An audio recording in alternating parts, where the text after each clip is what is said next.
pessoal, tudo bem? Meu nome é Luísa Oliveira, eu sou professora de Sociologia e hoje estou dando início ao curso de Sociologia para o terceiro ano do ensino médio. Nas nossas aulas, nós iremos trabalhar os conteúdos do Currículo em Movimento, da Secretaria de Educação do DF, do PAS, o Programa de Avaliação Seriado da UNB, e também os conteúdos do Enem. Hoje, nós vamos falar sobre os conceitos de política e de poder. Então, vejam vocês que no terceiro ano, na disciplina de Sociologia, nós começamos a entrar nos conteúdos da ciência política.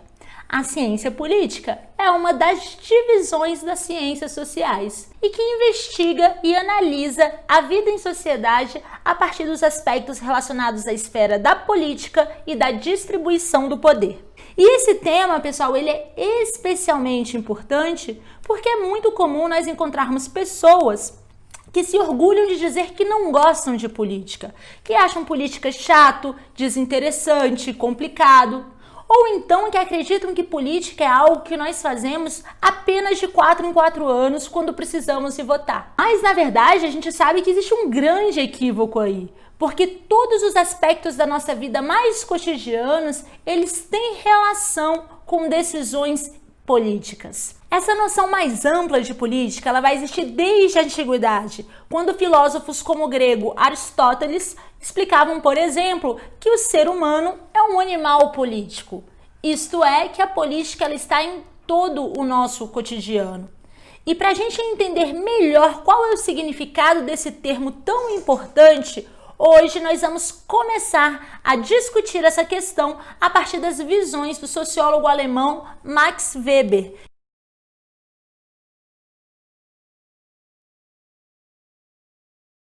Para Max Weber, o centro da atividade política é o poder.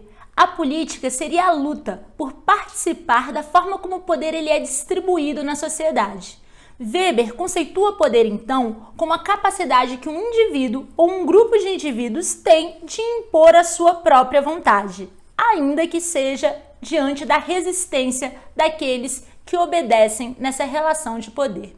Então, observem vocês que o poder ele é sempre uma relação de mando e obediência. Há aqueles que buscam impor as suas vontades e aqueles que obedecem. Logo, quando nós falamos de poder, nós estamos falando de uma relação que é essencialmente social. Não existe, pessoal, o poder em abstrato. Como assim?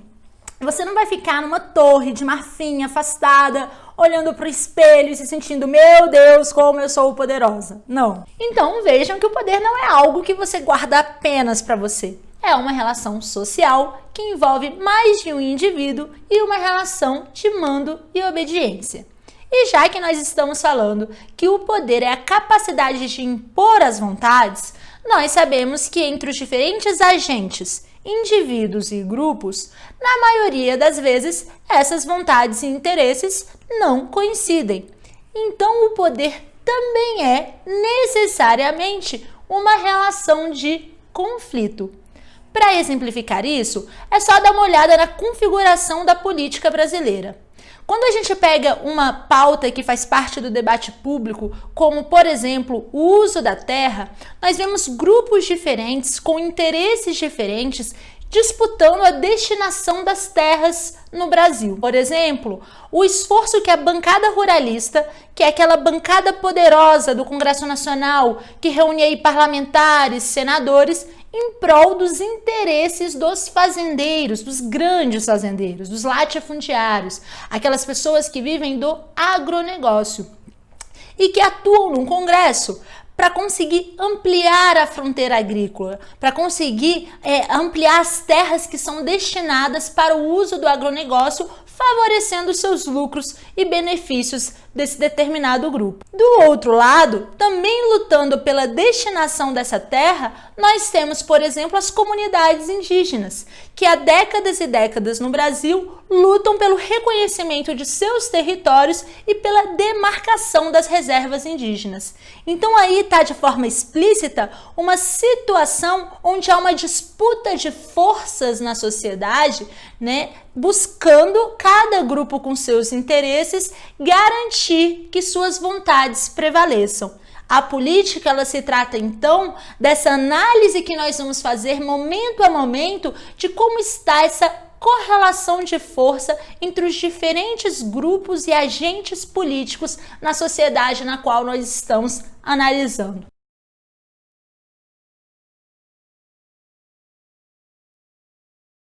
Outra coisa que o Weber vai se interessar em estudar é sobre como é que essas relações de dominação elas permanecem estáveis. Isto é, como é que um grande número de pessoas se convence de que aquela imposição, de aquela vontade de um indivíduo ou de um grupo, ela deve ser seguida. E para explicar isso, ele vai criar o conceito de dominação, dominação legítima. Como as pessoas legitimam essas relações de poder. E Weber vai falar que isso se dá de três formas, existindo três tipos de dominação que são encaradas como legítimas pelas pessoas, que é a dominação tradicional, a dominação carismática e a dominação racional legal.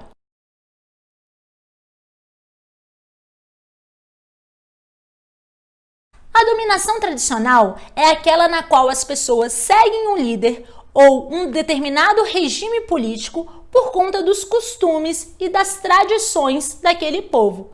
Por exemplo, nós temos as monarquias na Europa durante a Idade Média. Havia a crença do direito divino dos reis. O rei é rei porque Deus quis. E a partir dessa crença se justificava então esses costumes e tradições seculares que fizeram com que as monarquias existissem por tanto tempo na Europa.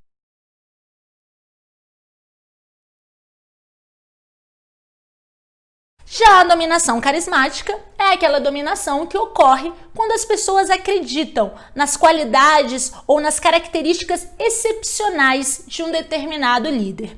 Observem aqui que quando nós estamos falando de carisma, nós não estamos necessariamente falando de um aspecto positivo de um determinado líder. Por exemplo, Hitler, na Alemanha nazista, foi uma das maiores lideranças carismáticas que o mundo já viu.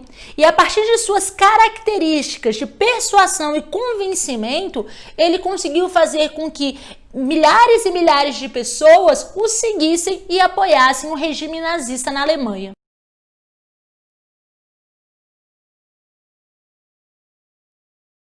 Por fim, nós temos a dominação racional legal, que é a característica dos tempos modernos, das sociedades modernas.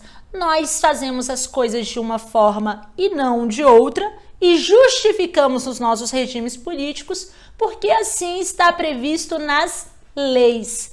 Então nós seguimos um determinado governo, regras que são votadas, por conta da nossa capacidade racional de ver nas leis uma justificativa válida para que essa relação de poder e dominação se estabeleça. Na prática, pessoal, esses tipos de dominação eles não vão ocorrer de forma pura. Você vai ter líderes que foram eleitos pelo voto popular, né, e que por isso se enquadraria aí no tipo de dominação racional legal, mas que eles acabam exercendo, né, uma determinada influência sobre o povo a partir de suas características carismáticas. E outras formas misturadas existem também. Esses modelos que o Weber ele construiu para explicar as formas como as pessoas justificam a dominação, eles servem apenas como uma referência para nos ajudar a compreender melhor os regimes políticos e as relações de poder nas diferentes sociedades.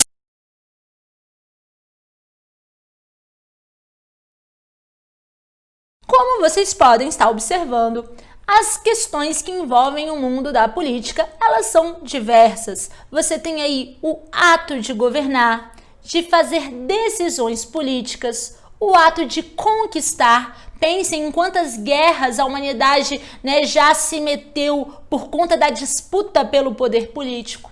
Mas também envolvem outros aspectos, como a resistência, como lutar, como as organizações populares.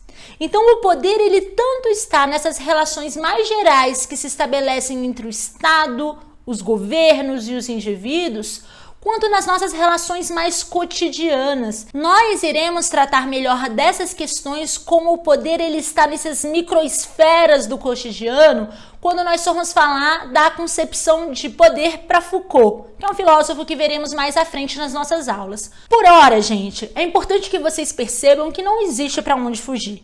A política ela é parte essencial de nossa vida. Mesmo para aquelas pessoas que se dizem apolíticas, que se manifestam como indiferentes ao que acontece na realidade política brasileira, a política está o tempo inteiro determinando e influenciando a vida de todos. E é justamente pela falta de consciência crítica de tantas pessoas nesse país que muitas vezes nós criamos uma realidade social profundamente marcada por injustiças, por violências, por discriminações. E esse desconhecimento sobre os mecanismos da política, ele é muito bem utilizado por pessoas que querem seguir a vida inteira mantendo intacto as suas relações de poder. Para falar sobre isso, eu trouxe para vocês um poema do dramaturgo alemão Bertolt Brecht, que se chama O Analfabeto Político. O Brecht é um cara que vai ser muito importante vocês conhecerem melhor, e nós vamos tratar disso mais à frente, porque é dele uma das obras do Pais da Terceira Etapa, que é a peça teatral A Exceção e a Regra, que mais pra frente nós vamos falar.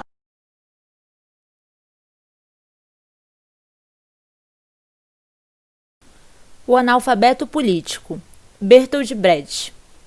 O pior analfabeto é o analfabeto político. Ele não ouve, não fala, nem participa dos acontecimentos políticos.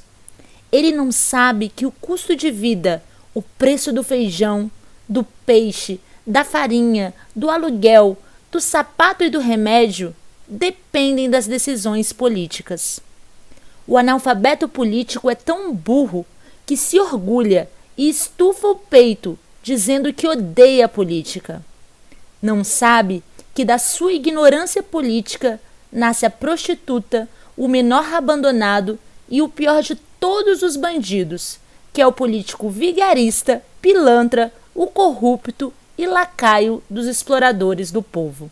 Então vejam, pessoal, que é com esse espírito do Brecht, de que é preciso combater o analfabetismo político, que vai se guiar o nosso curso de Sociologia no terceiro ano. E uma pessoa que fez isso muito bem em uma de suas músicas é o cantor brasileiro Arnaldo Antunes, que em 2019 gravou a música O Real Resiste, que é obra da Terceira Etapa do Pais.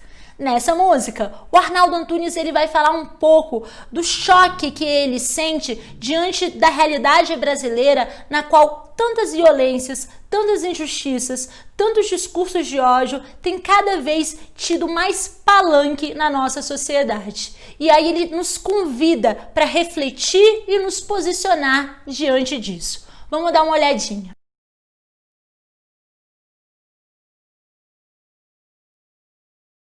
Claro, é uma música que fala, né, do que a gente está vivendo. Eu acho que é uma sensação que está meio engasgada para todo mundo. Parece a sensação de que a gente está vivendo um pesadelo, de que não é real o que a gente está vivendo na política nesse momento.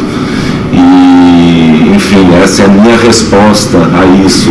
De certa forma, essa é uma primeira leitura da música. Tem uma segunda leitura, que é o fato da gente viver sob constante mentira. Aqueles que nos governam estão o tempo todo mentindo. Então, de repente, a escravidão, a responsabilidade sobre a escravidão é dos próprios africanos. O nazismo é de esquerda, a terra é plana, as ONGs puseram fogo na Amazônia, a China é um país capitalista, os comunistas estão masturbando nenéns. E essa série de mentiras, essa insanidade que toma conta das redes sociais, tudo isso parece uma coisa irreal. O que é real realmente? O real que resiste são as pessoas que, enfim, pagam o salário dos policiais, dos políticos, dos juízes, para que, através dos seus impostos, cada cidadão pague o seu imposto para pagar essas pessoas, para que elas estejam nos defendendo e não nos ameaçando. Essa é a pessoa real que quer o seu direito de cidadania, quer de moradia, de comida, de diversão e arte, enfim. Esse é o real em que eu quero acreditar, e ele passa a existir aqui nessa canção, porque a arte é um território livre, onde a gente pode realizar nossas utopias, onde a gente pode afirmar a realidade que a gente quer, e ela passa a existir materialmente através do nosso discurso. Autoritarismo não existe, sectarismo não existe, xenofobia não existe, fanatismo não existe, bruxa, fantasma, bicho papão. O real resiste, é só pesadelo, depois passa na fumaça de um rojão. É só ilusão, não, não, deve ser ilusão, não, não, é só ilusão, não, não, só pode ser ilusão. Miliciano não existe, torturador não existe, fundamentalista não existe, terraplanista não existe, monstro, vampiro, assombração. O real resiste, é só pesadelo, depois passa, múmia, zumbi, medo, depressão. Não, não, não, não, não, não, não, não, não, não, não.